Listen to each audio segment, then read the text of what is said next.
Salut les amis, j'espère que ça va hyper bien.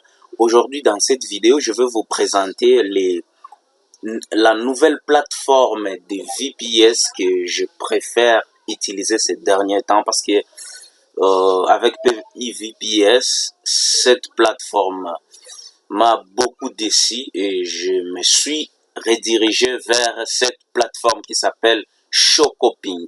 Voilà. Avant de commencer, je t'invite à s'abonner sur ma chaîne YouTube, cliquez sur le bouton notification pour ne pas rater d'autres vidéos, partagez la vidéo, cliquez sur le bouton j'aime, une façon de m'encourager à tout ce que je fais. Alors, Shokoping, c'est une plateforme qui propose à ses clients des VPS. Alors, on dit ici sur Shokoping, les meilleurs services Forex VPS en termes de prix et de latence. Ping ultra bas, hébergement Forex pour toutes les plateformes. Alors, avant tout, je vais d'abord vous présenter les caractéristiques d'un bon VPS. Parce que lorsque les VPS proposent des caractéristiques assez intéressantes, ça permet quand même d'avoir des bons résultats. Et ça, j'ai pu découvrir l'importance d'un bon VPS, surtout des latences, les processeurs, la RAM, l'espace disque et tout console. Voilà, ici on dit quoi? Performance. D'abord, les temps de chargement et uptime. Donc, c'est des latences. Les temps de chargement, c'est très important pour un bon VPS. Alors, la localisation du data center qui va héberger votre VPS, c'est aussi quelque chose de très important. Il doit être réactif, surtout les supports. Les supports, en cas de problème, vous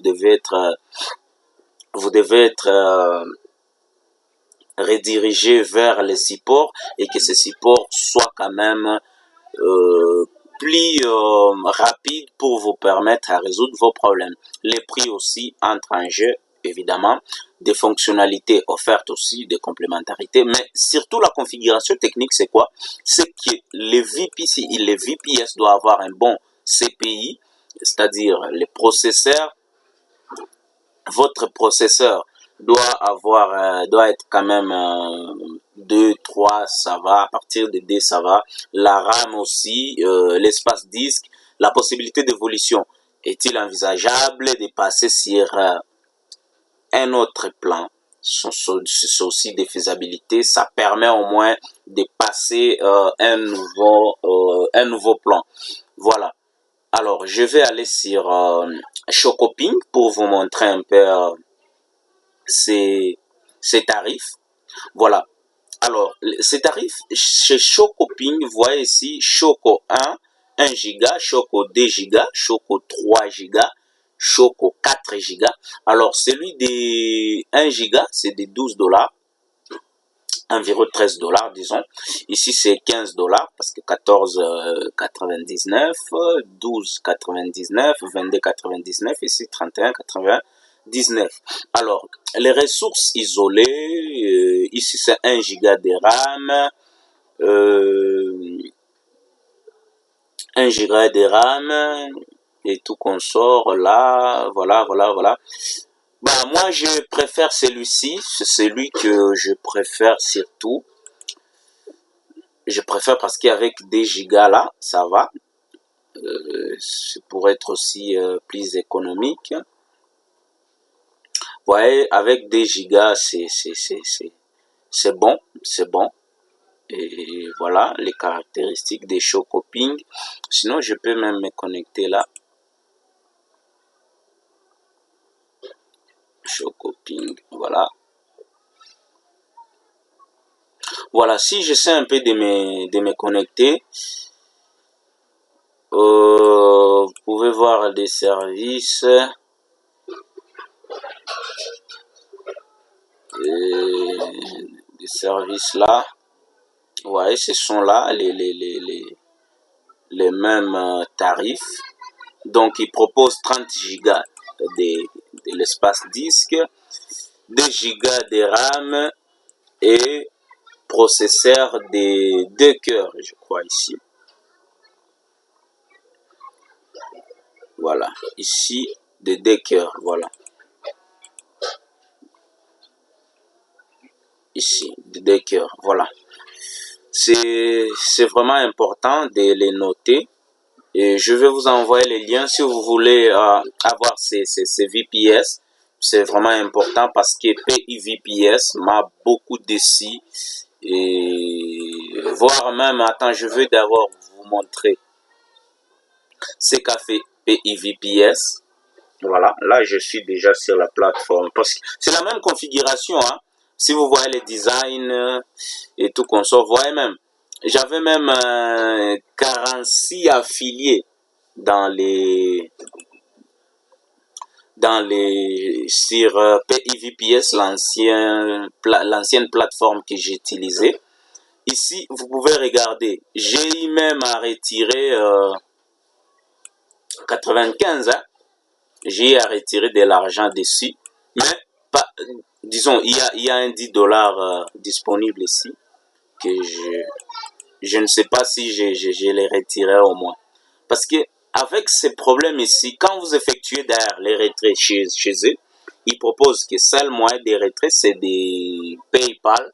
Et quand vous faites les retraits, votre retrait peut faire même un mois avant que ces retraits soient passés, après plusieurs messages sur leur support, vraiment. Non seulement ça, pour les affiliés, mais surtout pour les services. J'ai remarqué à un certain moment que les VPS posaient des problèmes, avaient des lanternes, tout consort, même si vous prenez. Récemment, j'avais pris les services, c'était des... Attends, je vais voir. J'avais pris l'abonnement, c'était quoi? C'était de combien là? Je vais voir. Les services. Oh là là, c'est où encore? Voilà. J'avais pris même celui de 27 $. Vous voyez ici? J'avais pris un VPS de 27 $ avec 4 Go de RAM, DCPI, c'est-à-dire des cœurs, mais je me suis rendu compte que ce n'était pas du tout plus puissant qu'avant, parce que c'était vraiment puissant auparavant, mais ces derniers temps, je les ai trouvés assez bizarres là. Vraiment, c'était bizarre. Voilà. Ici, c'était en décembre. En décembre, vous pouvez voir ici. En décembre, voilà.